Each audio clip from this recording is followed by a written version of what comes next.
right, Transformers fans. So to close out our amazing weekend together, we'd like to finish with a roundtable podcasters discussion. So give it up for our podcasters. And I am a lazy moderator, so I'm going to let you introduce yourselves.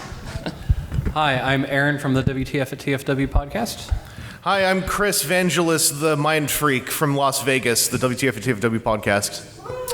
I am Jen, a.k.a. Trickster with an X, because it's Cybertronian that way, from IaconUnderground.net, doing Stasis Pod and Iacon Underground Radio. I'm David, also from Iacon Underground and Stasis Pod and stuff. I'm Darryl. I go by Cybertronian Beast, and I'm from the Transmissions Podcast. I'm Scott, a.k.a. Dr. Pants from the Transmissions Podcast and from Nerdstradamus on YouTube. The Dr. Pants? The Dr. Pants, the one and only. Oh my goodness.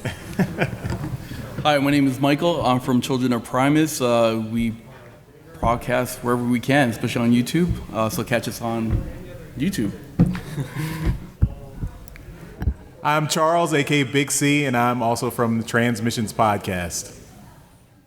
Hey, can I be real selfish for like 1 second? Fine. I'm surprised it took you this long. Only one. Okay, so my mom's in the hospital, and I want to give her a little bit of cheer. So if in like 3 seconds from a countdown, if y'all could just give a big hoo-ah, hey, noisy noise, boy, is it kick-ass, that would be really cool. Are we down? Sure. Okay. Absolutely. In 3, 2, 1, hey, Mom.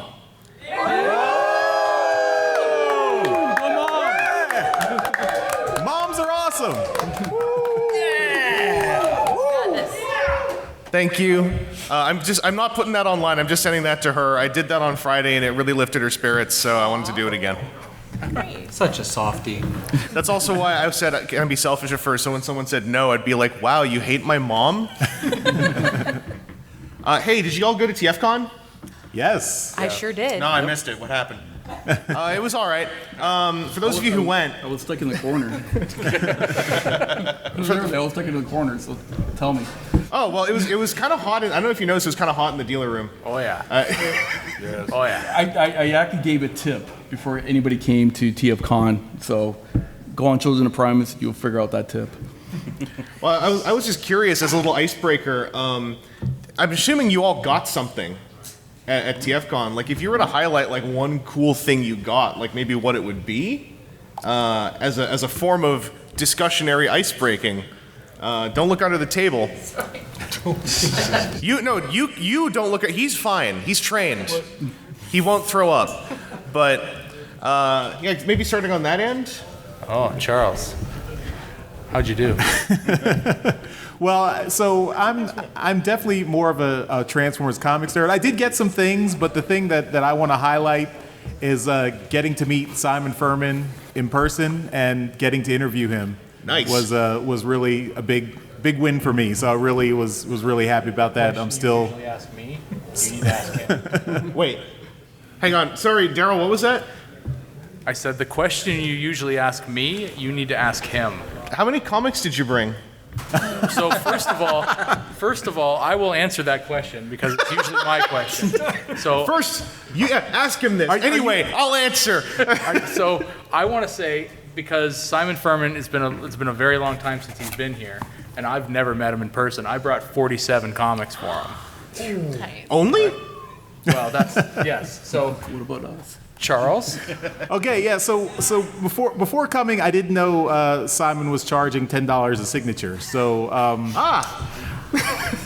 I was just pulling stuff. I said, okay, I'm drinking. I got every era of Simon Furman. I'm putting them all in. Then I got here, and Friday night I said, well, let me count and see how many comics I actually brought with me, and it was 205. So So $2,050 worth of signatures. That is Potentially, yeah. potentially, yes. I did not spend $2,050 on signatures this weekend. Because Simon gave away 5 Did he for not free. cut you just like a bulk deal? Yeah, 5 for free. 5 for free. Yeah, the first 5 were free, so I got 15 signatures. So Is this bullying Darryl? I don't like. You're just getting in on his thing, but like you went triple digits straight away. And hey, hey, you know that I brought 205 comic books. Yeah. It was So what did you do? It was a hold my beer moment for Joe.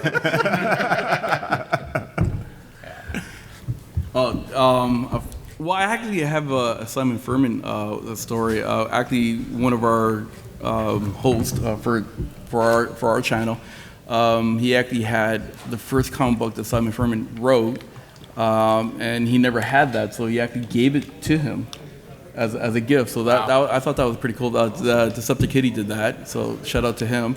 Unfortunately, I wasn't able to get anything. I went on a Murder Prime rant about that because Scotiabank decided to, of all weekend, decided to take my debit card and not return it back. And so I've been asking people to send me money. Care of Scotiabank. So, that's my story, and I'm sticking to it. I'm not a comic book guy. I'm a toy guy. So How many did you bring? comics, none. Okay. Not a single one. I didn't even leave with one. But I bought a lot of toys, and I have no idea what the highlight is. Actually, you know what? I didn't intend on buying it, but I got the Unique Toys Onslaught from the Bracey table, and I wasn't looking for that figure, but that was pretty cool. But I will share one other thing that's probably the best thing I got from this weekend is yesterday when we were getting together to like head out to dinner, some guy walks up to me, pokes me in the shoulder, and goes, "Hey." I was like, "Hey," and he kept walking, and I had no idea who this guy is, and we're all looking around. They all asked me, "Who is this guy?" I think Darryl looked it up on his phone. It was Terry McGovern. So I ran into him today, and I was like, "Listen, I didn't have a chance to come back yesterday." And he looked at me, he's like, "I'm really sorry. I thought I knew you from another convention. I realized that I didn't." And I'm like, "Listen, it's okay." And I knew you were Mrs. Doubtfire, so if I had known it was you, I would have replied with, "Piss off, Lou." Because that's who he was in the movie. And I actually had a really good talk with him, and he was really nice. So it was a kind of weird, serendipitous moment. That's what we call shooting your shot. It's just you walk by and you just jab someone in the shoulder, and you hope they come to your table later on. Yeah. There you go. It worked. It worked. Yeah. So keep that in mind if you become famous. There you go. I was lucky enough found one of my a piece that I've been looking for a while on Friday at a parts party. I have at home. I have a really nice Thunderclash, and if you know Thunderclash, you know if you own one, you don't touch it. Just leave it alone. But at the parts party, I'm sitting there and I'm walking into somebody's room or whatever, and I see a really nice looking, complete Beast Machines Optimus Prime Machine Wars. Yeah, and I was like, holy crap! There's a Thunderclash that I can mess with. So I bought it. It was a great price, so I'm really happy that I have that now. And it's not fancy, but I'm really super stoked that I got that. Hell yeah. It's a fun toy. Cool. I came here looking for, well, a few things, but one specific thing. Rescue bots. Heyo. Hey, Lots it keeps going. of rescue bots. So if you're not familiar with Stasis Pod, it is a podcast that goes by episode, and we started by Beast Wars. We sort of breezed through Unicron Trilogy and RID 2001, but we just recorded the last episode of Rescue Bots. So the last few months we have been having a lot of feelings about Rescue Bots. Yeah, it weirdly has kind of become my favorite show. That's fun. It is the longest running Transformers series, right? Yeah, 'cause we've been at it for a while. It's 104 episodes or something. I was gonna say when you said you started with, was it Beast Wars you started with? I was like, yeah, Rescue Bots must have been like the mountain when you got there. Little aside, before the podcast, the only episode of Rescue Bots I'd seen was the musical episode. I hated it. So I never touched the rest of the show until we got to it. It's like, oh, this is gonna be a pain. I still haven't seen all of it, but I got introed with the Flobsters episode. So yes. I had the good intro. Yes. So good. So I brought one comic to have signed, and it was... Noob. No, I've just had so many experiences at conventions that everything I wanted to have signed has already been signed. But I needed to get Alex Milne to sign a copy of More Than Meets the Eye number 15 because it was the most emotionally traumatic experience of my life. But every time I come to a convention, I always end up impulse buying one thing that it's not Transformers, but it's something really fun. And this year's, on the first day, like 10 minutes after getting to the dealer room, I impulse bought a carded Botsmaster Ninjas. Nice. Because our planet is in a jam. Listen, no one understands ninjas better than ninjas. Yes. Botsmaster is such a beautiful show. Ziv Zoolander is a great protagonist who does not had his G2 era yet. When I saw that show as a kid, my mom said it's funny they're calling him ZZ because that's like French slang for a dick. No comment on ninjas. Ninjas is fine. I love ninjas and I love Max Rebo. I'm a big Jizz fan. Look it up, Wikipedia, or whatever the Star Wars wiki is now. But truly, the most treasured thing I will take home is the experience of coming back to conventions after I haven't been to one in a while. And welcome back. For those who don't, I'm going to gas you up for a sec. For those who don't know, Trickster's from some very OG Transformers fandom, Usenet days. Yeah. Wow. So, Old Toys Transformers, or Yeah. Old Toys Transformers Classics moderated, if you were spicy. I never messed with the moderated yet. I was literally about to throw that name out. I was going to try to be clever. Hey, did you know that there was an artist alley room? Yes. Good, because if you didn't, then you're too late now. But there was some really good 3D printing stuff in there specifically. There's a lot of good, I got some good stickers too. But there was one 3D printing artist whose stuff was really resonating with me. I believe they are Time for Fun Toys. They had like a Micromaster 6 combiner thing, but made for the new Siege ones. They had this little isopod transformer. And then this sick thing, this is a deluxe scale Armada dead end. Oh, wow. It's just the size of a baseball, and it feels like I could kill someone with it. I'm not sure how to transform it yet. The artist is working on some videos to put up with instructions, so I don't want to mess around too much. But it can do the little deedly boopy thing, and it's heavy. I don't know if you want to have a feel of that. Is there an in-scale Armada Unicron coming? Well, not yet. I was thinking that it would be fun to just put that with my HasLab Unicron, to make my HasLab Unicron evergreen. But yeah, there's some very cool stuff there, and in general, there was I saw those Signal Lancers that were in there briefly. There was a lot of cool stuff in that artist alley, and I had a lot of fun perusing it. The robot squid. The robot squid. Yes. Yeah, Funbee's big orange squid with the. You messed with the ball joints on that. Yeah. Right? Yeah. Yeah, that. Yeah, and the trumpet. Yeah, and a toilet. The toilet was so good. Yeah. Yes. So we all went to Artist Alley then. Yeah. Okay. Never made it down. So no surprise to my collecting lately, I ended up finding a Diaclone Reboot item, the Triverse Tri-Rambler, which fills in a different small gap in my Diaclone Reboot collecting. That's just more of the insane, hey, it all plays forward and backwards of this modern Takara Diaclone Reboot stuff. Did you not get briefly in trouble when you were looking at Waruders? Yeah, I was looking at Walruders, and I was specifically told by Alfie not to start another thing. And I was like, but they're Diaclone. It's okay, it's the same toy line. And she saw right through it. So I didn't buy one of those. Oh, really? So you're supposed to find them? Okay. Also, hey, why don't you introduce yourself and also tell us about a cool thing you got? See, I was about to go so I thought I knew what the prompt was because everyone started up talking about comics when I walked in, and then it just evolved into I don't know what it was. So the prompt was what cool thing you got. Yep. Excellent. So I'm Josh. I'm from More Than Meets the Ear. We talk about Transformers Cybertron. And one of the coolest things I got was something I didn't know I needed until I saw it.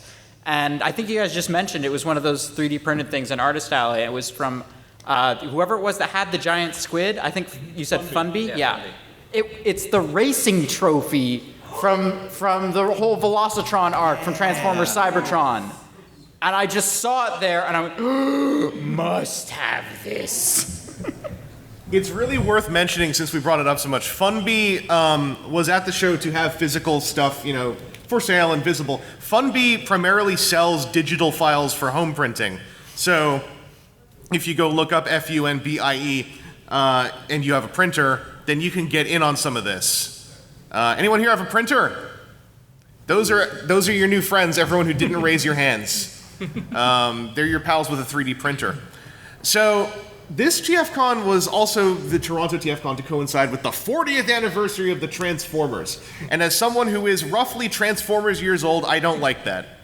So I would like to have things, fixed a little bit. But I think we're a little I was wondering if any of you had like a very, anniversary kind of moment, like something. If it wasn't 40th anniversary, something that was very like, this is of time. I've been coming to TFcon a lot. I've been going to conventions a lot. I've been doing fandom a lot. Did something culminate for you this weekend?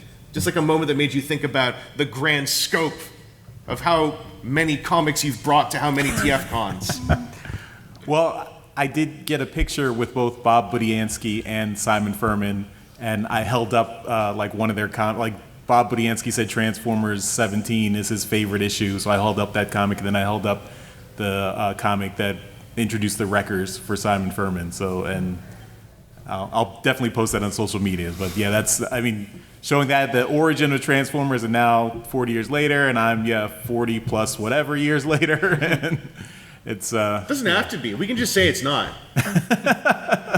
Time's just a number. Yeah, well, my kids keep reminding me that I'm old, so You just gotta shake them. Are they here? My wife and I think my kids are watching live. So. Oh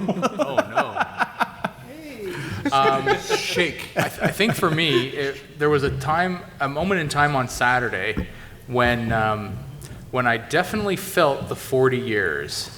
Did you bend over to pick something? The walking around and my back really hurt, and I was like, oh. I can't do this much more. So I went to the room and sat. That's when I felt the anniversary.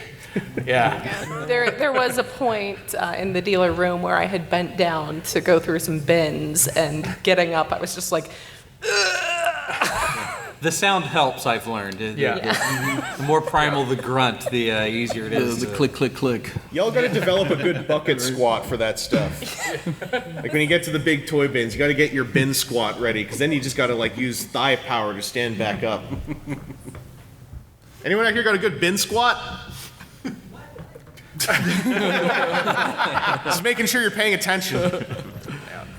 For me, it was like, because this year obviously is bigger, because there's more vendors and so forth, and I just saw a lot of G1 figures, and so I was just walking through the dealer room and outside of the dealer room as well, and I just saw all these G1 figures. I was like, just flashbacks of moments of me being a kid, playing with my G1 figures, right? And so now when I go home and I see my collection of G1, I'm like, 40 years, man, that I had. Well, actually, 40 years having these toys for that long. So it kind of brings a little tear that I'm getting older, but I'm still young at heart. It's all about that cyclic thing, right? Like I had not the same level, but I had a small moment when I picked up a GoBot Scorp. GoBots are very cool. Yep. And yes, any GoBot I pick up right now is usually one I have never had, because I had a big GoBots moment a couple years back where I went too hard. But there are a couple I don't have. If I pick one up, it's like this figure existed as long as I have, yet I never interacted with it. Now I just found one in a bin. I had a good bin squat. I found one in a bin for $10. There's a lot of beauty, I think, in that kind of stuff. We touched on this in the 2003 News Dive panel, but like the pile that is like all of our different chronologies and younger fans with every generation, like kind of just stacking onto this community, I think makes for some really beautiful cyclic stuff that you're able to share with people, which gets away from the trope of like, you know, you think about it all and damn, it's been so long. Instead, you can think about it all and it's like, damn, and now I can tell all these people about it. Or someone might have that for the Unicron trilogy, right? It's so wild to me. I really get excited about that stuff. Yeah, I think the more that I talk to people who have come in, you know, I mean, my original Transformers was G1 because I am 45 years old. And just talking to people whose first Transformers was Beast Wars, or their first Transformers was Cybertron, or their first Transformers was the movies. And that just reminds me that this is something that is just, it's ongoing. There's always something new. There's always something fresh. The Transformers that I love today is not necessarily the Transformers that I loved 10 years ago or 20 years ago. And just meeting lots of people and hearing about their early experiences and, you know, how they came into it and what really hooked them has been, that really shows me that yeah, it's been 40 years and it's not going away. I mentioned at his panel about the fanzine project that is going on. And one of the little anecdotes I wrote up for that was that when I was a teenager back in the 90s, I thought I'd really like to get an Autobot symbol tattoo. But who's going to know what that is in 20 years? And actually, yeah, everybody knows. So yeah, that's happy anniversary. It's still going. We're still here. Any long timers out there? I almost called you the chat. What's wrong with my brain? I'm thinking of addressing my foster cats that way from now on. Like, hey, chat, who's ready for camp food time? That's legit. Exactly. It works in Canada. Anyone out there, out here, sitting here in the IRL chat? Anyone here long timing it? Multi-decade, perhaps? Going over here. And are y'all feeling it though? Are y'all having a good time still? Yeah. If you're not, we'll make you. But yeah, I think that's been a really fun part about like conventioning this year. Like I got to go to LA as well, so I'm kind of spoiled. But like going to 2 Transformers conventions with lots of people on the 40th year. There was always a worry I had back in 2001 that something like this on the 30th year would just be kind of like, how do you put it? Very memorialized. Very like, oh, remember when we posted it on boards and then everything ended? But it didn't. There's something about the continuity of it that I find very refreshing and remarkable. Yeah, I mean, I'm like you said, I was on All Toys Transformers, and I'm here wearing a More Than Meets the Eye t-shirt and doing a podcast about rescue bots. Yeah. Well, I'd just like to add, because it's just to prove your points even more, is like one of our questions, or one of our last questions that we ask our interviewers is like, you know, what got you into Transformers, right? And, you know, or which cartoon, right? And normally it's always been G1, but now it's less and less G1. It's like Prime, or Rescue Bots, or, you know, Armada, right? And it's like, wow, what happened to G1 now, right? So you can tell how times are changing, and different people are getting into Transformers for different reasons, which is a good thing, don't get me wrong, like right? But it tells you 40 years is gone by, right? The only thing that's truly shaken me about the passage of time this weekend is learning that Charles brought 205. Yeah. I overestimated. Get it right. 205 comic books. It's like I thought I knew him. I mean, the sad thing is that's a fraction of what the Simon Furman books I own. It was that was me pairing. That was you going through the collection and saying, these are the important ones I need to get down to. Yes, I was a collection of those 200 books were the This important ones. long box, stuffed to the gills. Darryl, you have to ride this out. You have a whole rest of 2024 to ride this out. I got us Only covered. just strip it down to the essentials, only the most essential 205. You're asking Darryl to hold on to a joke and make fun of Charles for the same thing for a long time? Yeah, you don't have to twist his arm real hard. I did want to bring up, you were talking about the anniversary and like feeling it and whatnot, and I felt it not here, but this past year. So my regular job, I teach high school, and I always have like a Transformers poster in my room because I gotta make it feel like home, gotta make it feel like that. And it was a Rise of the Beast poster because it's what I found, and the kids were like, "Oh, what'd you think of this movie?" Blah blah. And I'm like, "It was okay." Who's your favorite Transformer? Soundwave. Who's that? What? Oh my God. That's when you mark the big F on their report. Well, and then when they all start telling me, well, my favorite's Bumblebee because he's such a cool little ninja warrior thing, and that whole radio thing he does is awesome. And I'm just like, you just failed the class. I'm sorry, you failed for the year. Can I twist the knife on you slightly? Yeah. I was playing Magic the Gathering with my Transformers Commander deck. Mm-hmm. And I was running Soundwave, and I played Soundwave in his alternate mode, and one of the opponents said, "What's that?" So I said, "It's a box." They're like, "That's pretty neat. I bet it's magic or something." I was like, "Yeah, he turns into a magician's box." Anyway, I'm going to counter the next spell you play. I don't care if it's land. Now it's personal. Do they ask what are the cassettes are? Pardon? Do they ask what are those little tiny things that comes out of the box? Well, no, because he spits them out in robot mode. He spits out Ravage Laser Beacon robot mode. So they just take it for granted. Oh, he's deploying his little gargoyles. All right, that's as a magic box would. And one last thing is in class, you get to the end of the year, you're not doing much. I show a movie. They ask what movie I'm going to show. I'm like, I'm going to show Transformers. And they get real disappointed when it's not Michael Bay. And the entire time, they're just like, what is this crap? And it's like, get out of my class. What's a lithone? Yeah, exactly. It's like, if I'm forced to watch a movie all day, it's going to be a movie I want to watch. You can deal with it for 45 minutes. Were the kids going every 2 minutes? Bee! No, they weren't. They were just like, this is stupid. I'm going to go play on my phone. Right. I hate it. I have a hack to get around that situation. It's a life hack. Is you simply get overly attached to characters nobody knows about anyway. Like my permanent blore bow, as the kids call it, is Action Master Elite Omega Supreme. So I just latch on to him, and then when they say, "What's your favorite Transformer?" I say him. No, everybody just goes like. I don't know when you started, but it's 4:54 now. So you made about 20 minutes before you mentioned Supreme. So that's That's a good record. Yeah. Did you know that is an Action Master Elite that came out in European G1? And if we've already been going for like 20-some minutes, that might be a good time to do maybe the first call in case there's any Q&A. Anyone wants to just shout something at us or ask a question. There is a mic available. We can keep talking too, but I just want to make sure you know it's there. Yep. It's the one that's floating right by the camera. So if you do ever get the inspiration, just go and line up. We'll see you doing it. So we'll pause and get into it. Someone's already doing it. Look at that. We see somebody there. Just move. Oh, let's move to the middle, so everyone can use it in the middle. Okay. Question. Oh, okay, here's the question. Between G1 and Michael Bay, which one you like the most?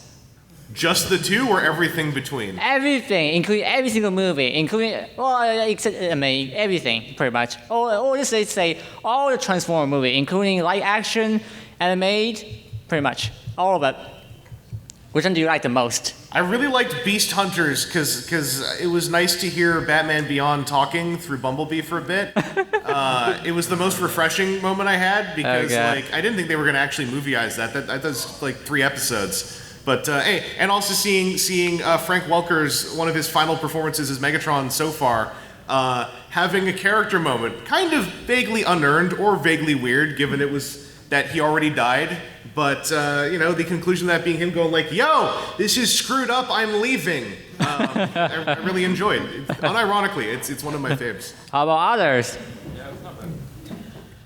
I'm more of a comic person. What's your favorite comic movie that's MCU? I was saying MCU things. I was saying, what's your favorite comic movie? Yeah, very much. What do you actually want me to sit here and talk about? How much I like the low-key Disney Plus series? Yo, that was actually solid though. It was so good. It was not what I expected, but what it was actually extremely good. It was experimental and it didn't always hit, but it was eager, and I really liked that. It was doing some really interesting things. Also, did you know that at one point Death's Head was employed by the Time Variance Authority? Yeah. In a Fantastic Four story. Did not know that. So there's a connection. Charles, did you know that? I did not know But that. as far as After cartoons, 205 comic books, I'm you did not know always gonna be that? a solid G1 person. I'm not a big Bay movie. I will watch Carnage and C Minor before I would sit down and watch any of the Bay movies, except for the B movie, maybe. Okay. How about this? Let's do everyone talk at the same time. What do you hate the most of all the movie? Which one do you hate the most? Everyone say at the same time. The most hated movie you ever seen for all Transformers movie. Age of Revenge of the Extinction. Fallen. Revenge of the Fallen. Last night. Age of Extinction. Age of Extinction. because Expected. There kept being. It was like four Moments? movies that were kind of smushed They're into kept- each other, and because then they I'm lost like- parts of it. I'm a writing person, so I'm like very aware of things like the story arc and the act structure, and there kept being moments where I was like, so this is almost over, right? Wait, the Dinobots haven't even shown up yet. And they killed Frasier. Oh yeah. Prime killed Frasier. Yeah. There's a point where Marky Mark is going to the bank, and they make sure to zoom in on his debit card for a Chinese bank. This rando man from Texas. There's something That bank was financing the movie. Yeah. Yeah, they screw up my Grimlock. They screw up all my Grimlock love. Even the fifth one. It's like, nope. I gotta speak out in defense of killing Frasier. Wasn't it kind of funny though how he did a ragdoll cartwheel when he got shot with a missile? Yeah.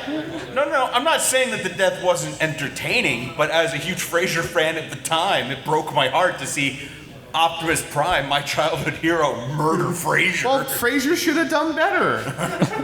I don't know. If I had a sitcom hero, but they had to get offed by a robot, I'd want them to Gary's mod it like he did, just like, you know.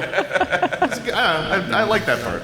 Yeah. Well, to answer your question, since there was a leeway there about, Optimus Prime murdering somebody, for me, yeah.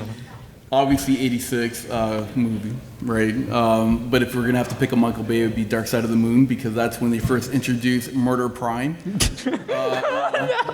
Let's kill them all, right? And not just only that, Leonard Nimoy was in it as well too, which he did a fantastic job. So out of all the Bay ones, I go with Dark Side of the Moon. There was a lead into Murder Prime in Revenge of the Fallen with the "Give me your face," because that's where the bloodlust started and it peaked. I will just say that I subjected my father, who is a big Star Wars original series fan, to Sentinel Prime, and when he does that whole "the needs of the many" thing, my father said, "How dare they?"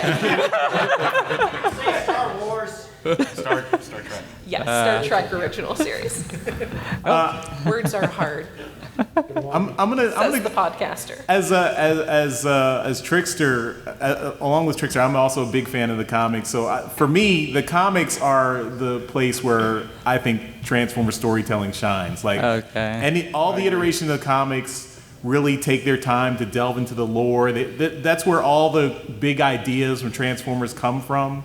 And so, like, I had like those issues 1 through 80 of the Marvel US run that you wanted him to sign. Well, they are all. He only wrote 54 through 80. So what were the other 200 and 156 comics you brought? The UK run was 332 issues. You didn't bring all of them? Wow. Also, Dreamwave and IDW. And Transformers Regeneration 1 and Transformers 84. Daryl, can you please get him to record a podcast for this selection process? 'Cause I wanna- You basically brought everything. Slacking. Yeah, a lot. I selected stuff from every era, so I will say I watched the cartoon as a kid, but I discovered the comics as back issues in the 90s, and if I hadn't discovered Simon Furman's stuff, I wouldn't be here right now. Yeah. The cartoon would not have kept me in the fandom enough, but those comics hit right at the right age for me to be exactly what I needed. Yeah, I mean, and in the 90s when, I love Beast Wars, but in the 90s when there were no Transformers comics really, from like 93 to 99 or so, I was reading those issues over and over and over again, lurking on alt.toys.transformers, reading fanfics for people who would continue the Transformers comics because there was no official stuff, so I was deep into the fanfics because that was the only place you can get more from that comic universe. And yeah, so that's everything for me, and that continues to this day, much to the chagrin of my family. How excited were you about that G-Axis toy? Oh yeah, I had. Oh yeah. I forgot to bring. I should have had Simon sign that. I forgot to bring that one. Yeah, because he even mentioned that he was like really happy to see that existed. Yeah. That toy aggressively has a nose too. I really love that they could have fixed his jet mode, but absolutely not. He has the jet mode of an afterthought designed by a comic artist with no toy engineering background, and they were like, we are going to translate this exactly. They did not make any attempt to make it like a real jet. And he transforms with gusto too. That's why I stick up for Cybertronian modes in general, because they always have such gusto, even though they're going for something that most people go like, wow, a shape. But it's like, no, but don't you see? Like, this is a space shape. A future space shape. Usually it's supposed to be pronounced spaceship. Well, we got the elongated tank. I got contacted. And the submarines. Oh, I love submarines. Yeah, going back to G1, all the upside down submarines in G1. It's a shame that they had those animation errors where they were flipped the wrong way around, but it's just a classic piece of fandom trivia. Yeah. And hey, they were creative because they were given these model sheets, and it's like, hey, do we send it back and flip the submarine the right way around, or do we just have Starscream hold on to the submarine and use it like a gun? I mean, not just that, but the idea to shrink the submarines down so they were hand-sized. Yes. Yeah. Very clever. Robots had submarines. They did. Yes, they did. Awesome. Yes, they did. Thank you. Yeah, no worries. You're welcome. Cool.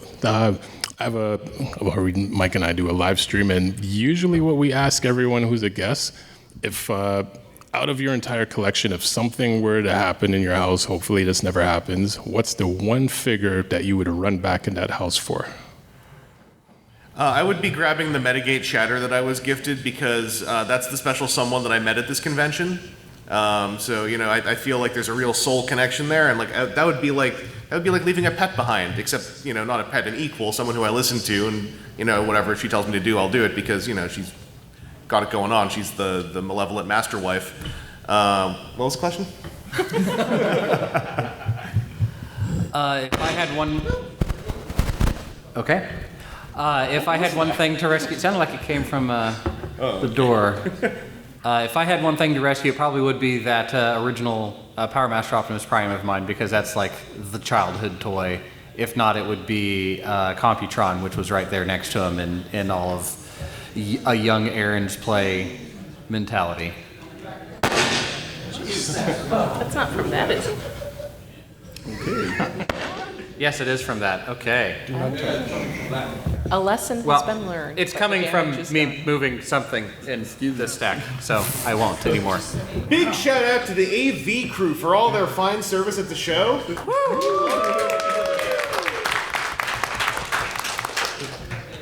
Well, he knows what I'm going to use this as an excuse to bring up. Because mine is not a toy. Oh, yes, I know what you're going to talk about. So back at BotCon 97, the first one where we had real guests, Simon Furman brought a stack of original art from things that he had worked on, and as I was going through that stack, I found that he had brought the original art to the single-page Death's Head strip High Noon Tex, which I now own, and I would, of course, first make sure that all the cats under my care made it out safely, and then I am going back for the original art to High Noon Tex.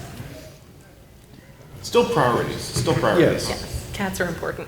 Lives are more important than literally irreplaceable historical comic artifacts. And I have nothing to follow that with, really. What the... I guess Bug Bite? Bug Bite's cool. The BotCon one, because that was like the first large chunk of money I spent on a toy.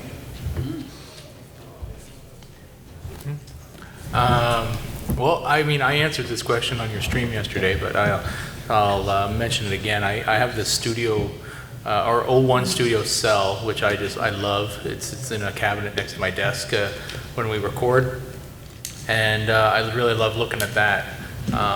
But I mean, that is third party, and I mean, I do own a lot of really expensive G1s, but generally it'll be that one, just because I really like just the look of it, really. Oh, I mean, I haven't really gotten that one. I like the Unicron. I'm not super into the Primus, but yeah. He also can only pick one. That's right. Yeah.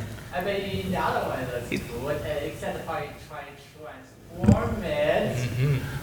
I mean, you got two hands, one planet in each, right? That's right. A couple melons. It's a pretty big planet. It is a big planet, that's true. For me, it would probably be my RID 2001 Omega Prime, just because I had the Optimus Prime as a kid. Years later, only a couple years ago, I got the Ultra Magnus to combine it. They're both complete, and it's just the culmination of everything I love about Transformers. You got transforming robots, you got an armoring up Optimus Prime, you've got a combining function, you have lights, you have sounds, you have spring-loaded missiles. It's the perfect toy, and I love it, and it means a lot to me to have in my collection. Well, for me, it's my G1 Omega Supreme, and the reason why I say that, it's almost basically what you just said, right?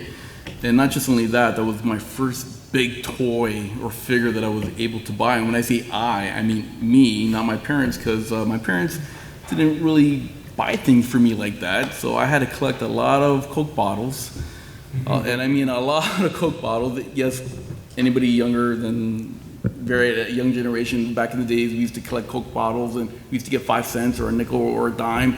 Or even sell newspapers. That too, newspapers. So, but I collected a lot of bottles for that Omega Supreme. So if I gotta say something, that's gonna be that. It's probably no surprise that since I've been going on about comics, it's going to be a comic. So, but one of them, not 205. Yes, just Transformers number 75 of the original Marvel US run. That was the issue where they had their big Unicron epic moment. And actually, I mean, I don't know if this is controversial, but I think that was better than the '86 movie. I think that issue of Transformers number 75, that story was epic. I really loved that. Good payoff. I love how we're living in a world. Because I'm afraid something's gonna get thrown over here. I love how we're living in a world where your house is on fire and you can only save one comic. So you have to take the time to flip through your comic box to find the right one instead of just grabbing the whole box. If only I hadn't packed it in with 204 other comics. Hopefully they're at least all in order so you can get to it easy.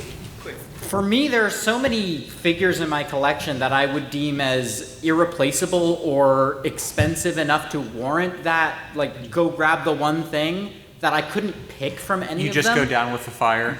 No, I instead opt for something practically worthless. That when my girlfriend and I went to see Rise of the Beasts, she surprised me by buying the Optimus Prime truck popcorn bucket. And it was very early in our relationship. It was so sweet. It made me so happy because it was something about, oh, that thing's cool. Not $50 cool, but cool.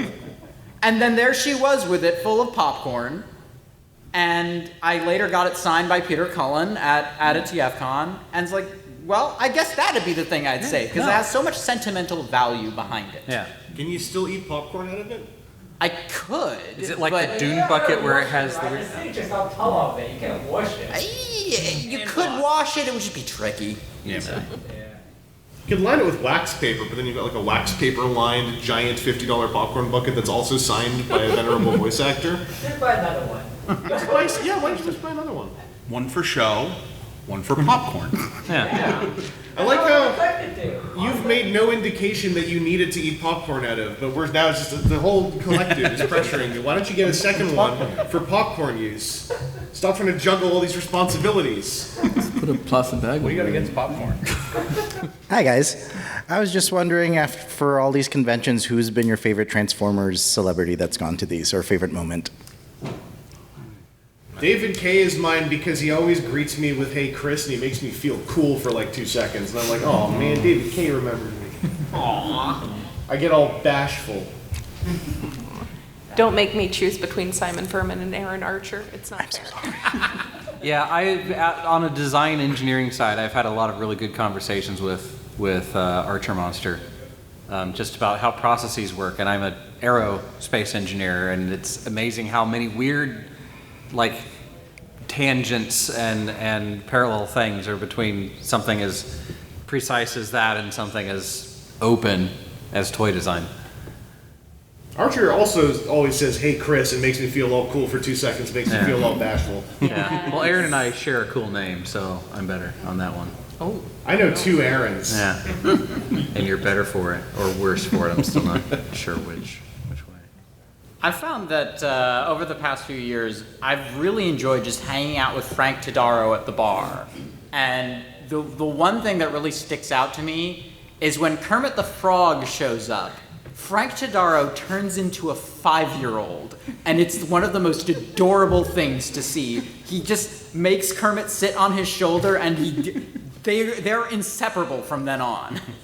Frank also always says, "Hey, Chris," and makes me feel cool for 2 seconds and all bashful. Whoever is at the bar sitting next to me, I guess. They also. I've had some fun ones. It's hard to argue with meeting, Mr. Cullen or Mr. Welker. They're top tier, right? Outside of Transformers, I've met some pretty awesome celebrities as well, but I would go with them as well. They're awesome. The story I told about Terry McGovern earlier was actually just funny, so that might stick out to me. But other ones, it's hard to pick. I really like talking with a lot of the comic artists, and over the years, like Alex Milne, Andrew Griffith, like all of them, it's really just fun to talk with any of them, especially if it's not about Transformers comics and just random stuff in general. Because I'll sit and talk about mecha and anime with them, and it's just a blast, especially if like they're having a chill moment. Just talk to them about that kind of stuff and what inspired them. I haven't had the fortunate moments with any of our guests. Like I met Frank and Peter, right? But like as a fan, right? Getting things signed or whatever. But I haven't had that opportunity as of yet, which I'm hoping maybe next year that I get to sit next to them to a bar and have a nice cold drink with them and talk about some really cool stories. So that's my goal for next year.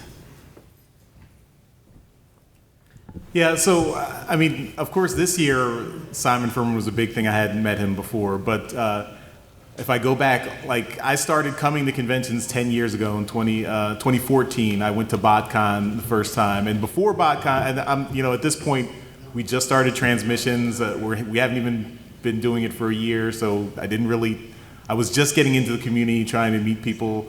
We started trying to interview artists and writers and things, and I reached out to James Roberts and John Barber before BotCon, and asked them if I could interview them while I was there, and wound up like going out to dinner with them and just hanging out with them, and since then I've gotten to hang out with lots of Transformers comic artists, like Scott mentioned, Alex Milne, Andrew Griffith and Livio Ramondelli are here, Casey Collar, and all these guys. Just being able to hang out with them, have dinner, drinks, whatever, and just interact with them as people, and have them say, "Oh, we listened to your show and we love what you're doing," and having them say that to me, where I thought these guys are awesome, talented artists. I'm not on their level at all, so it's really awesome to just be able to interact with all those people here, and of course all the friends and fellow fans I've met at the convention. They're not celebrities, but that's what I look forward to every time I get to go to a TFcon is hanging out with people I've met and the friendships I've made here. It's weird because when I meet those guys too, they always say, I've listened to your show and I really don't like what you do. They say that to you? They say that to me, yeah. As someone who's heard feedback from other people, yeah, that's accurate. Stop hating on G.I. Joe. Did you bring them 205 comics to sign? No, I will. The true convention was the friends we met along the way. Yes. Yeah. Well, kind of going back to your question in a sense, I'm at that moment of time of making connections and starting to interview people. Like, I was literally stuck in that whole corner the whole entire time, right? And it's just doing interview over interview, and that's the whole purpose of this, for me, that's the whole purpose of this convention, is to meet, network, and create new friends, right?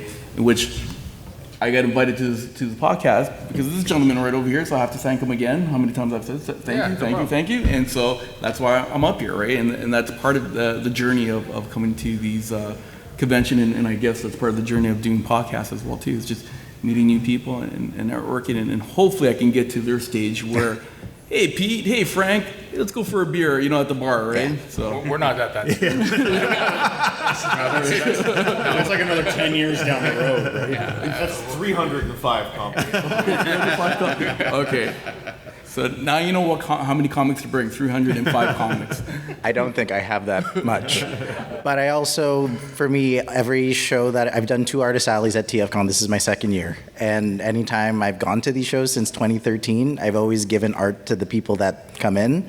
So just to get the reaction, giving that. Cool. But since Artist Alley was very well for the 2nd year, I want to give back to you guys. If you're interested, I have prints for free for you guys from the catalog, because I have so many of them anyway. Sure. If you would like to pass it along, you can pick which one that's your favorite from it, and if that's okay. Cool, thank you. Yeah. Thank you. Do you have any of them? They're all in here. No, I mean, No, not of them, but just their favorite. Part of us, you don't want that. Yeah. No. I don't. Well, Vangelis has a custom one. Yeah, I'm good. I'm good. But I'll pass it along if you guys would like to go along. Thank you. Thank you so much. Being like, hey, I drew a picture of you when you weren't looking. Thank you. I mean, it would make me feel really cool for 2 seconds, but also a little bashful. Yeah. But yeah, no, I'm good. I have a very kind pair of pieces that are mine. I'm gonna eat. Because I thought it was Mom's birthday. True. I love it. No, you're very kind. It's really cool of you to do. I have one original piece of myself that I had done by one of the character designers for King of the Hill. And I asked him to draw me as one of the characters because I love that show. And when he was done with it, I looked at it and I showed my friends, and I'm like, do I always look like I'm this sad? And they're like, yeah, kinda. Oh, Okay. That's harsh.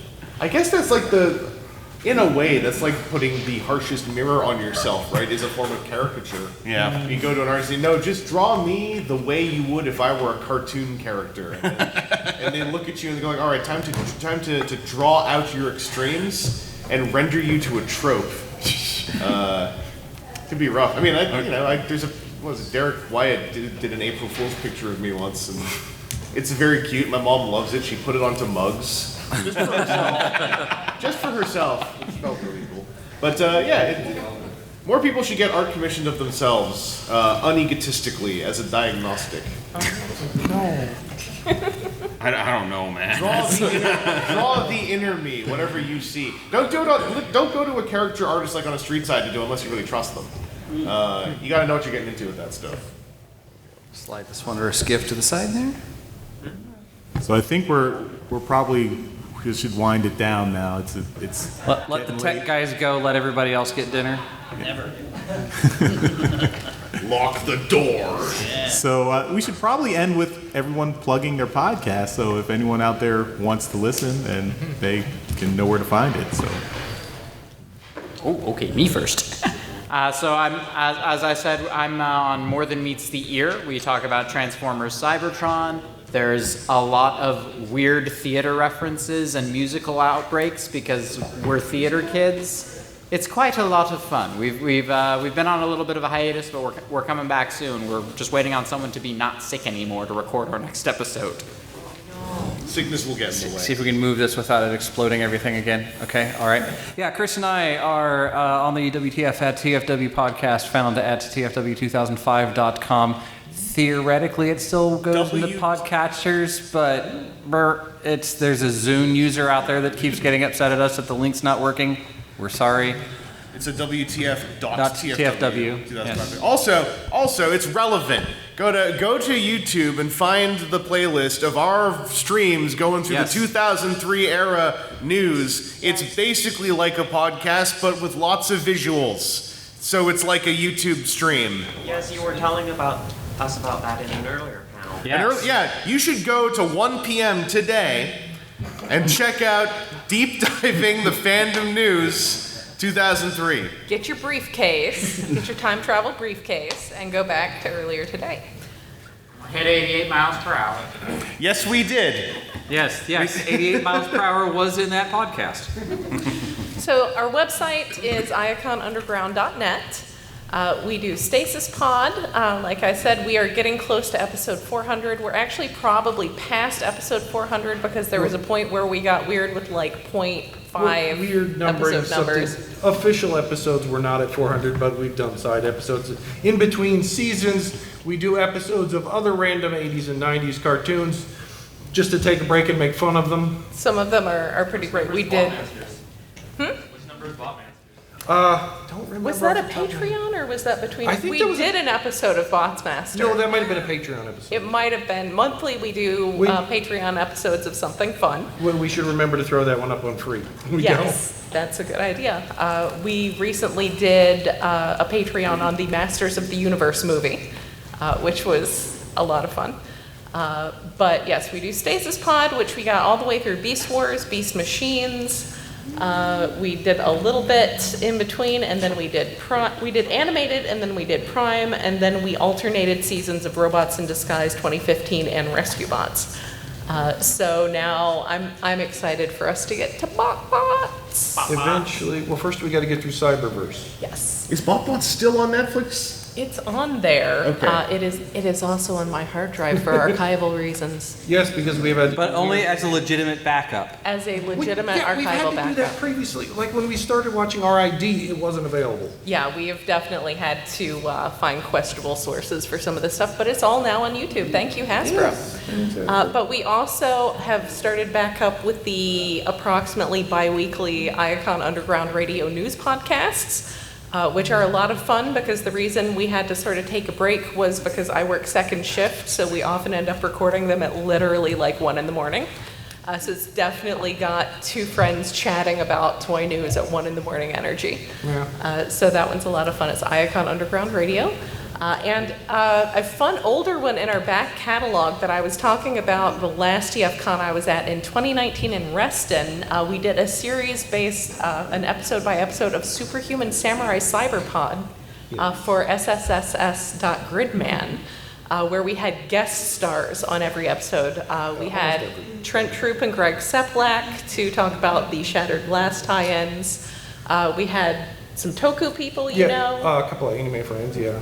Yeah, it was every episode we had different guests. So we brought there was someone who we had on like the first episode and then like the 9th episode. That was Trent. And who he hadn't seen any of the show at all and did not watch the episodes in between. It was and it's definitely the gif from Community of coming in with the pizza and everything's on fire. What happened in between? So that's also a fun one to look up because that is still out there and available, but it has completed.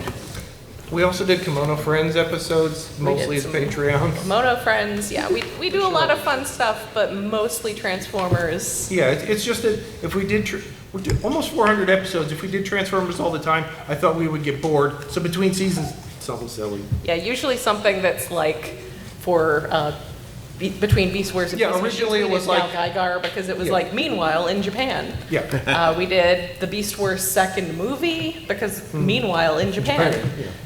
But we've gone a little more off the rails because like What Even was coming out at the same time as RID and Rescue Bots. It's like, oh, let's do an episode of Netflix Voltron. And we've rambled enough next. Yes. We will go on.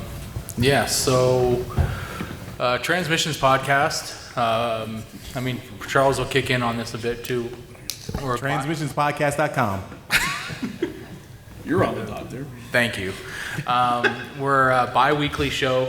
Our Wednesday show is about toys, and that's where I shine. And then our Friday show is about comics and media, and that's where I get made fun of and look bad.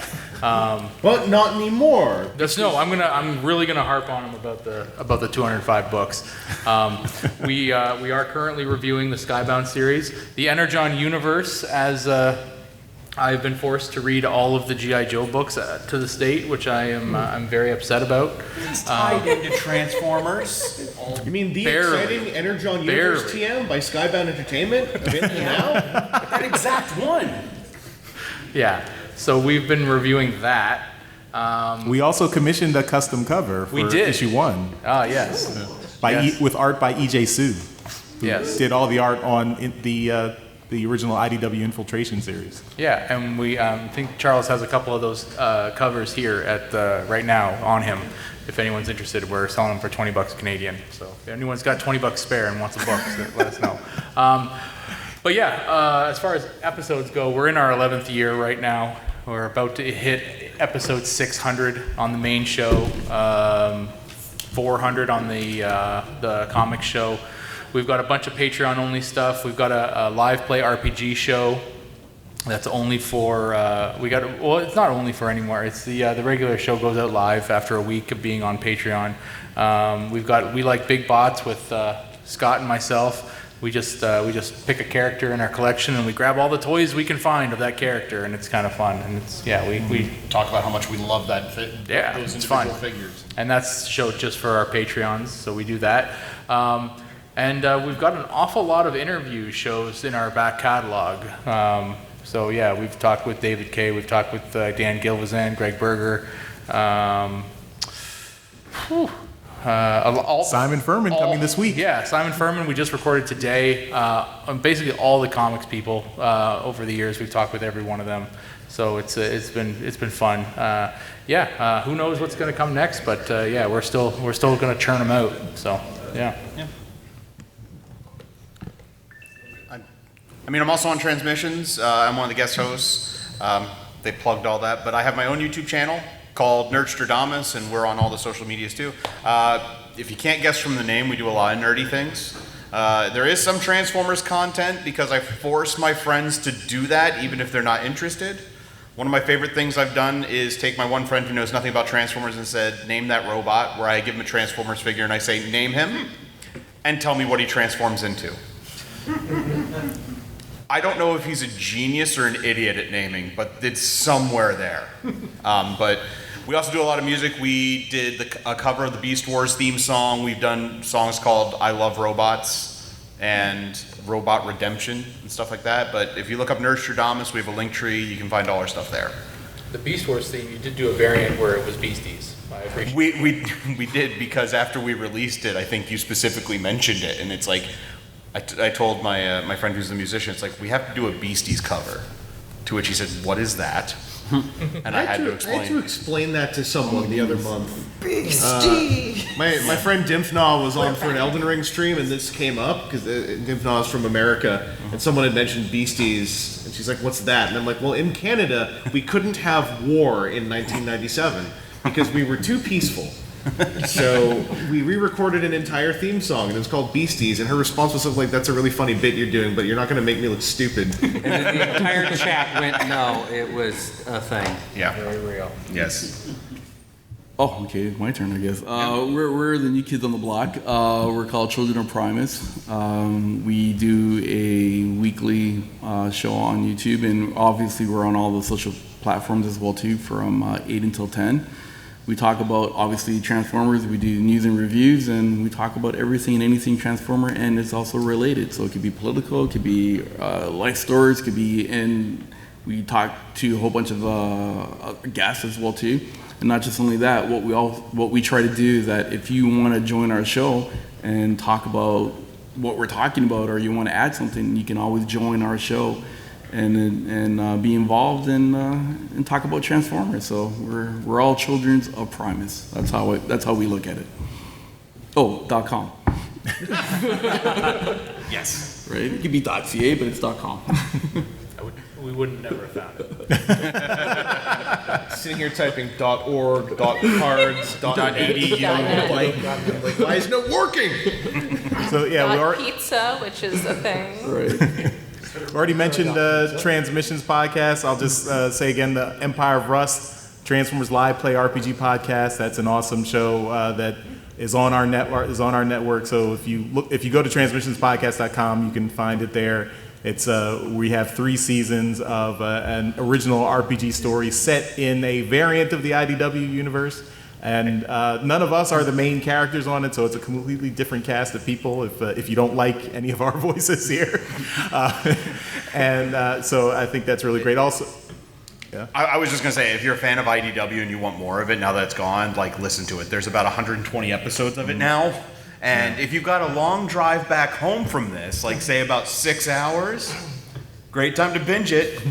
I will be.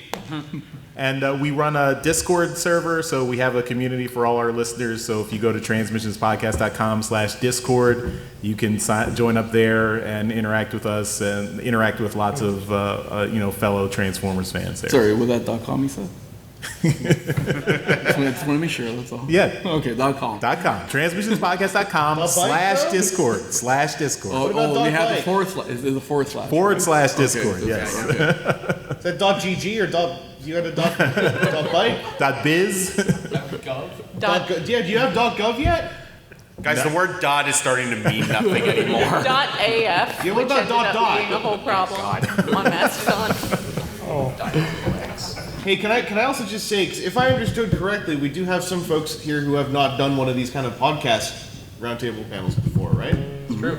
So I wanted to say, like, hey, welcome to fun times and fun collaborative experiences up here, and y'all did really well. If it is your first time for real doing one of these like this, It is my second time and my first time in 5 years. I mean that's practically your first time, right? They say your cells generally, by the time 5 years pass, you ship of Theseus yourself into a completely different genetic person. So technically, it's your first one, right? Yeah. Also, that was in the DC area, so it doesn't count because it wasn't Toronto. Proper. Toronto locals. Yeah. All right, that's 2 people, 3 people, 4 people. Yeah, okay, we run this place. You got a problem with the DC area? I'm from Virginia. I had nothing to do with this.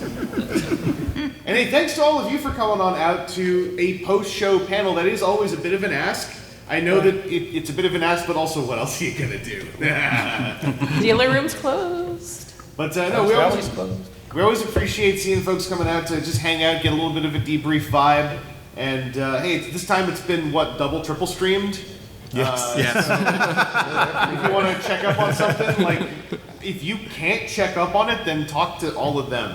And this will probably be episode 599 of Transmissions this week. So we're not 600? No, 600 is next week. Yeah. Do something about this. Sorry, it's a very special episode that I will not be on.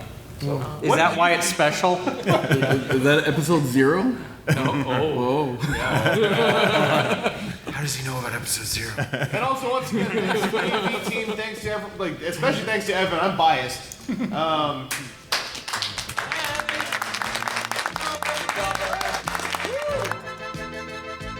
Thank you for listening to this episode of Transmissions. If you'd like to join the conversation, travel to our Discord channel at transmissionspodcast.com/Discord. Want some cool transmission swag? Feast your eyes on our transmissions gear at transmissionspodcast.com/shop. If you'd like to support our podcast, go to transmissionspodcast.com/support or tell your friends about our show. We'll see you next time.